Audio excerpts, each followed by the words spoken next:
আমার চ্যানেলে তোমাদের সকলকে স্বাগত। আজ আমরা ক্লাস 8-এর রায়ান মার্টিন প্রশ্নবিচিত্রা থেকে পরিবেশের প্রথম পর্যায়ক্রমিক মূল্যায়নের চতুর্থ স্কুল সলভ করব।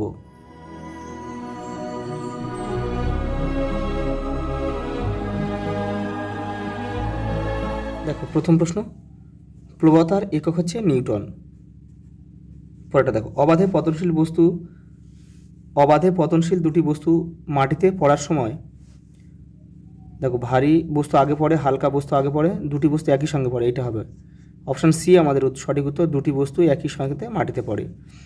10 কেজি ভরের একটি বস্তুকে পৃথিবী যে বলে নিজের দিকে টানে, তাহলে এখানে জি এর মান কত? 9.8 দিয়ে 10কে গুণ করতে হবে, তাহলে 98 নিউটন। এই যে কত? 98 নিউটন, এইটা আমাদের সঠিক উত্তর। পরেরটা দেখো, কোনো বস্তুর মহাকর্ষীয় প্রভাব অসীম পর্যন্ত বহাল থাকে, যত দূরত্ব বাড়ে তত কিন্তু মহাকর্ষ বল কিন্তু দ্রুত কমতে থাকে। প্রদত্ত কোনটিকে গন্ধের সাহায্যে শনাক্ত করা যায় না? এটা হবে CO2। কার্বন ডাইঅক্সাইডকে গন্ধের সাহায্যে কিন্তু শনাক্ত করা যায় না। দেখো আস ও ইক এই দুই ধরনের যৌগ গঠন করে হচ্ছে Fe। দেখো আস হচ্ছে তোমার হচ্ছে ফেরাস ক্লোরাইড আর ইক হচ্ছে ফেরিক ক্লোরাইড।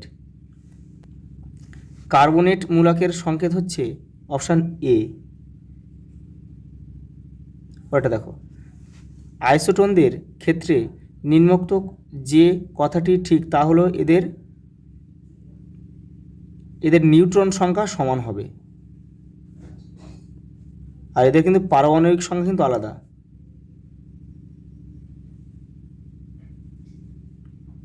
পারমাণবিক সংখ্যা আলাদা।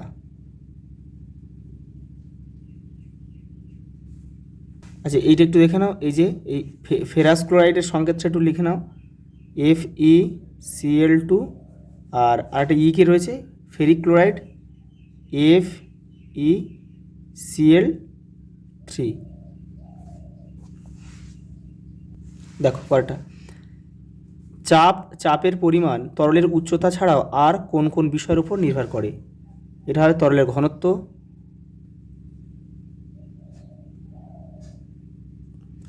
আর হচ্ছে অভিকর্ষজ ত্বরণ।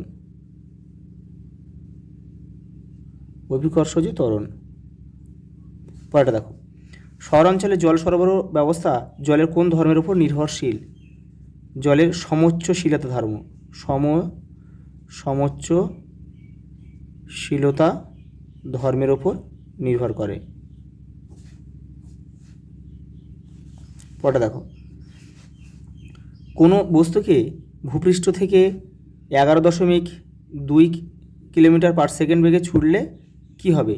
দেখো এটা হচ্ছে পৃথিবীর মুক্তিবেগ। এই বেগে ছুটলে কোনো জিনিস কিন্তু পৃথিবীতে আর ফিরে আসবে না, মহাশূন্যে চলে যাবে। তাহলে এটা আমরা লিখব কি, যে বস্তুটি আর পৃথিবীতে ফিরে আসবে না। পরে দেখো, তাপ ও তড়িতের সুপরিবাহী দুটি অধাতুর নাম লেখো। গ্রাফাইট, আরেকটা লিখতে পারে মানে গ্যাস কার্বন। মানে Cl মাইনাস আয়নে ইলেকট্রনের সংখ্যা কত? দেখো এখানে আমরা জানি কি, ক্লোরিনের কিন্তু পারমাণবিক সংখ্যা কত? কিন্তু 17, কিন্তু এখানে একটা ইলেকট্রন কিন্তু গ্রহণ করেছে, তাহলে এটা হবে 17 যোগ 1 = 18 হবে এটা। দেখো এসআইতে মহাকর্ষীয় ধ্রুবকের মান কত? দেখো এখানে আমি লিখে দিচ্ছি 6.67/10⁻11, আর এককটা লিখতে হবে নিউটন মিটার স্কোয়ার আর কেজি স্কোয়ার। এটা কিন্তু পুরোটা। পরেরটা দেখো, কোনো তরলে ডোবানো কোনো বস্তুর উপর ওই তরলটি কত ঊর্ধ্বমুখী বল বা প্লবতা প্রয়োগ করবে তা কোন কোন বিষয়ের উপর নির্ভর করে, অর্থাৎ প্লবতা কোন কোন বিষয়ের উপর নির্ভর করে সেটা দিয়েছে। দেখো রায়ন মার্টিন 25 নম্বর পেজে রয়েছে।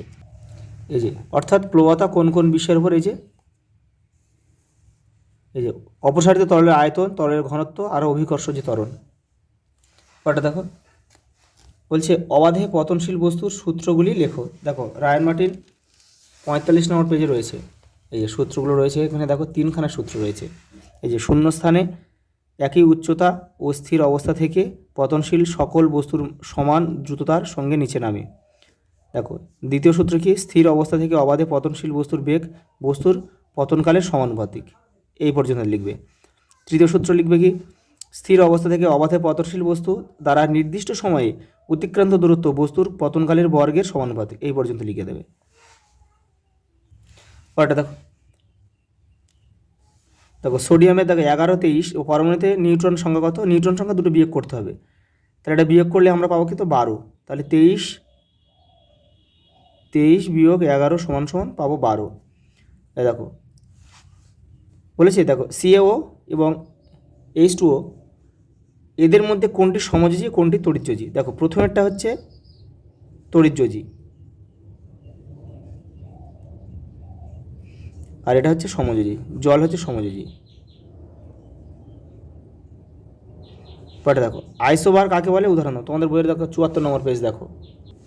এই যে দেখো ভিন্ন মৌলের যেসব পরমাণু ভর সংখ্যা সমান তাদের পরস্পরকে আইসোবার বলে। দেখো এই উদাহরণ রয়েছে, এখান থেকে করে নেবে।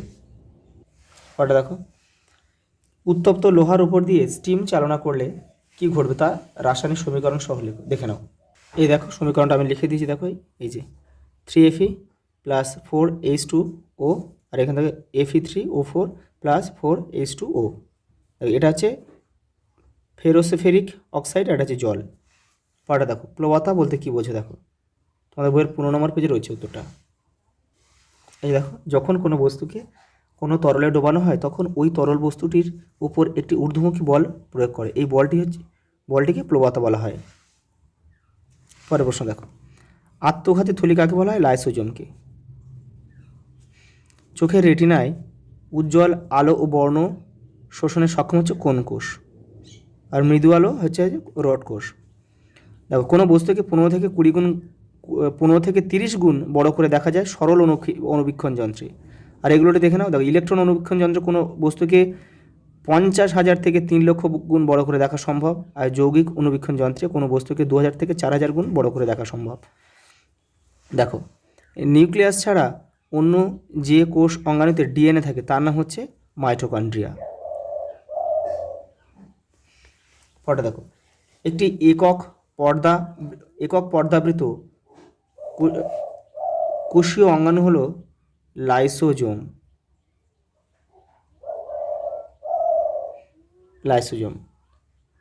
আচ্ছা পরেরটা দেখো, ক্যাকটাসের কাণ্ডের কোষে উপস্থিত জল সঞ্চয় উপাদান হলো মিউসিলেজ।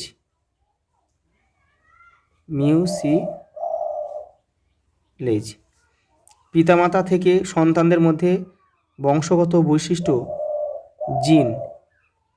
জিনের মাধ্যমে বাহিত হয়। পরেরটা দেখো, অধিক উচ্চতা যুক্ত পরিবেশে বসবাসকারী প্রাণীদের রক্তে লোহিত রক্তকণিকার সংখ্যা বেশি হয় কেন, দেখে নাও। পরেরটা দেখো, আবরণী কলা কাকে বলে, এর একটি কাজ লেখো। তোমাদের বইয়ের 170 নম্বর পেজে রয়েছে। এই দেখো আবরণী কলা কি, দেখো এই কলা প্রাণীদের দেখো বাইরের তলকে ঢেকে রাখে, অভ্যন্তরীণ বিভিন্ন অঙ্গের আবরণ হিসেবে থাকে, এটাই আবরণী কলা। এবার দেখো এর কাজটা দেখো, এই যে কাজটা হয়েছে এখান থেকে তোমরা করে নেবে। পরেরটা দেখো, এন্ডোপ্লাজমীয় জালিকা দুটি কাজ লেখো, দেখে নাও।